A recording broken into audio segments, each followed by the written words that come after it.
Okay, continuing on. We noticed when we were looking at the sheep-dog game that the sheep and the dog classes had a lot of similarities. They had all the same attributes, they had all the same methods, but the methods would act a little differently. So attributes are the same, methods are the same, at least the same name, even though the behavior is different.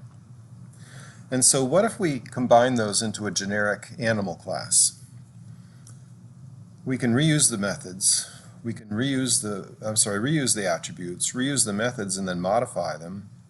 That's a tool that's allowed in object-oriented programming. It's called inheritance. And the term that you use is extend. So what you do is you say, I have a generic animal class. It has all these attributes, and then it has these methods. And then the dog extends the animal class. The sheep extends the animal class. The attributes are going to be the same. They're inherited. The methods are inherited, but then you can also modify them. Now you can still add attributes or add methods to each of these extended classes, but you probably don't. You probably don't need to if you design the animal class correctly. So what you can do is have an animal that moves, and when the dog moves, it moves the way the player tells it to. When the sheep moves, they always run away from the dog. You can have animals that vocalize, but when the dog vocalizes, it barks, and when the sheep vocalizes, it bleats. The speed up and slow down methods can be tailored to the different animals. What you get is a lot of code reuse here. So this is a core principle of object-oriented design. You get to do this thing called extending and use inheritance to get things for free. Now, why would you do this? Like I said, it's a core principle in the object-oriented paradigm. And the word's borrowed from biology. We often call the generic class the parent, and we often call the extended specific class the child. The parent has the attributes and the methods. The child inherits all the attributes and methods from the parent, and then they get modified as needed.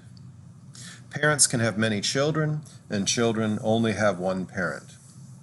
By the way, the correct term for the parent is the superclass. We'll rarely use that in the course. We'll say parent. The correct term for the child is the subclass. We'll rarely use that term in the course. Inheritance is an important component of object-oriented design. And here's why. You gain a lot of efficiency here. You gain consistency. If you were to say, I'm going to create sheep and I'm going to create dog, and you do them separately, and you create the sheep on Tuesday and you create the dog on Friday, you probably would create them slightly differently because you're a human being and that's what we do. It can be as bad as you created the sheep and then you're creating the dog and you're like, I'm going to do it just like the sheep, and then somebody asks you a question and interrupts your train of thought, and all of a sudden you do it slightly differently. Instead of calling it the move method, you call it the animate method or the move dog method or something like that. So instead, you have this consistency that runs through all of the subclasses. Here's an example. Let's say you do ships. And by the way, ships are where the object-oriented paradigm was originally developed. People were doing a simulation that involved ships, and they noticed, oh gosh, all these ships have a lot of similarities. They all have location and direction and tonnage and current speed and max speed and things like that. So they created a generic ship class. But as we know, ships do vary in their behavior. You know, some ships can take on liquid cargo, some can take on solid cargo, like container ships. Some ships, you know, you generally don't want an airplane running into your ship, but an aircraft carrier, that's kind of its job, right? The airplane is supposed to contact the ship. As a rule, running into other ships is bad, but if you're a tugboat, that's your job. So you can have a generic ship class, and then the tug extends generic ship. As a rule, going under the water is bad, but if you're a submarine, that's your job.